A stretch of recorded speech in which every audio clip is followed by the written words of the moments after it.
મિત્રો, આપણે ઘણીવાર કહીએ છીએ કે સંસ્કાર સારા હોવા જોઈએ, પરંતુ એક પ્રશ્ન છે, સંસ્કાર આવે ક્યાંથી? સંસ્કાર કોઈ બજારમાં મળતી વસ્તુ નથી.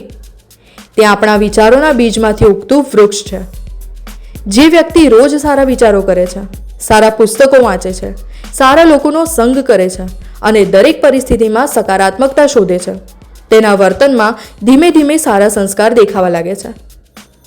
મિત્રો, યાદ રાખીએ, વિચારથી વાણી બને છે, વાણીથી વર્તન બને છે, વર્તનથી આદત બને છે, આદતથી ચારિત્ર્ય બને છે અને ચારિત્ર્ય જ વ્યક્તિના સંસ્કાર અને ભવિષ્યનું નિર્માણ કરે છે.